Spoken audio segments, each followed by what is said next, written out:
Hi everyone, for this video I'm going to give an update on the lens holder case I made for the Sony Xperia Pro-I about 6 months ago. I'll go over its current condition and I will give a more detailed explanation about this area that covers all of the sensors on this device. Alright, let's get this started.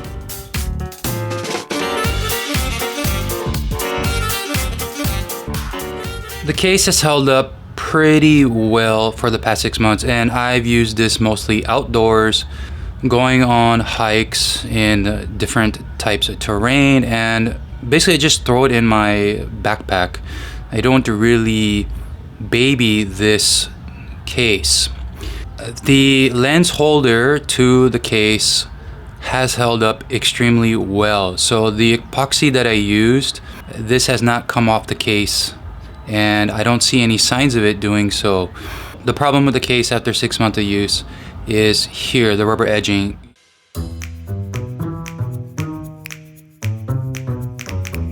I have a feeling the rubber edging here is going to come off the case eventually.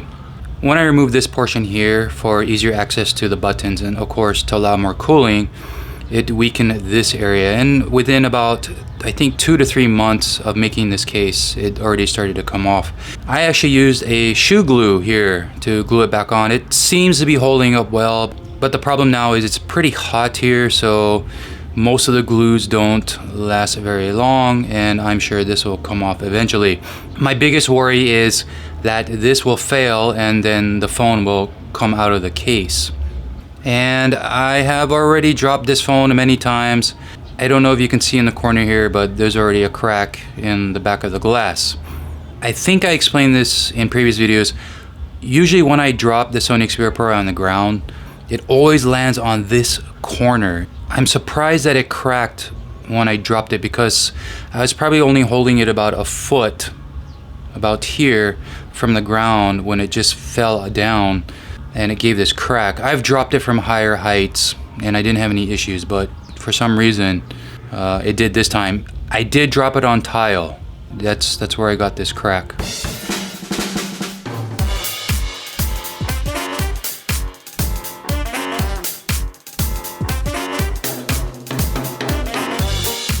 When I made this case with the lens holder, it was mostly for the main 24mm sensor. I didn't really care about the other two sensors because I was going to use this phone mostly for vlogging. Let me go ahead and put this into the case. Here is the Sony Xperia Pro-I with the case on, in case you forgot from 6 months ago what it looks like.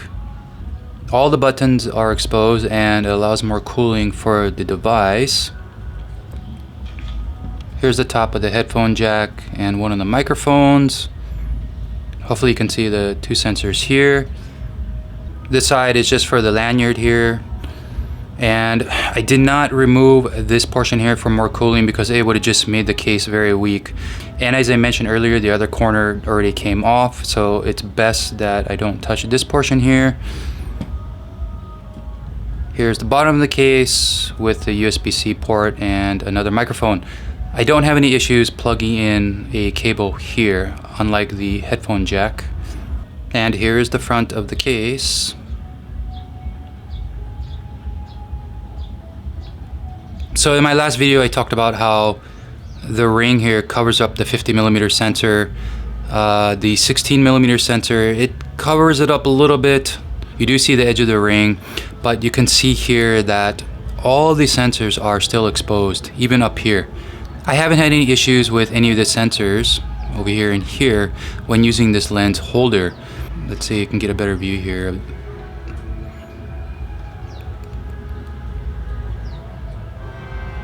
I'll go ahead and put on an ND filter so you can see how it looks on this case.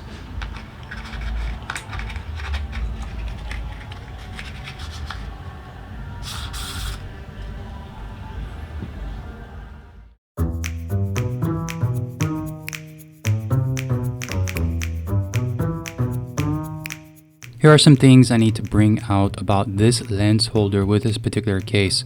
In this photo, you can see at the top the flash and the RGB sensor. So the lens holder without a lens does not cover up the flash and the RGB sensor. Depending on the type of filter you will use will determine if it's going to cover up the flash and the RGB sensor. So this is a CPL filter and it's really thin. You can see those two are still exposed.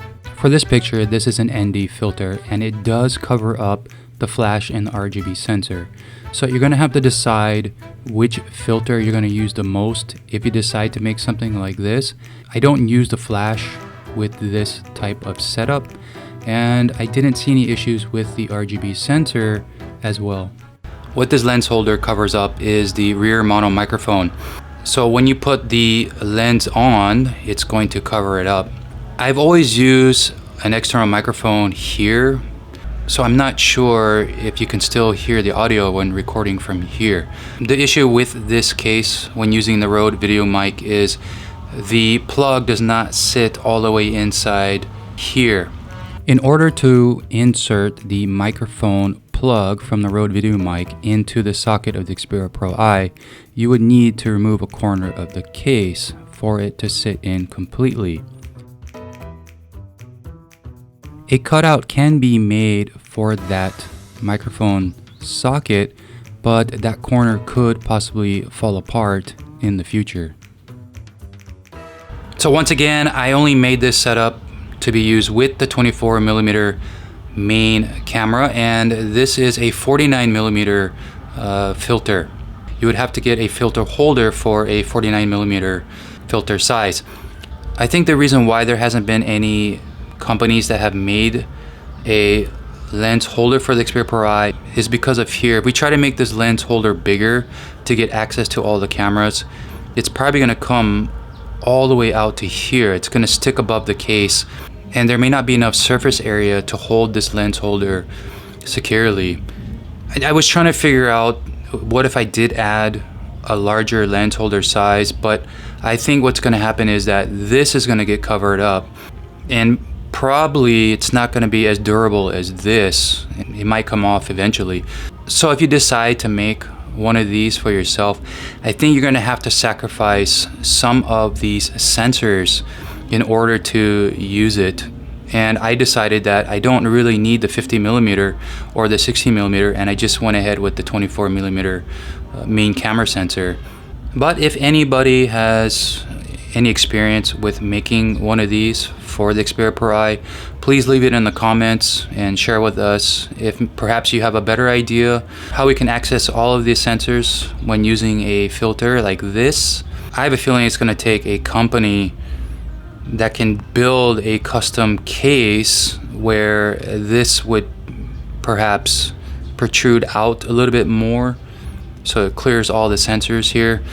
And I just don't have the skills and the tools to make a case like that. Because the Sony Xperia Pro-I is such a niche device, it's targeted to a select market, and maybe that's why companies didn't want to invest a lot of time and money to make a lens holder for this device.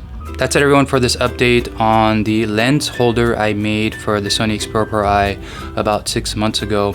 Please leave any questions you may have on this in the comment section. Hit that like button if you haven't done so, and see you all in the next video.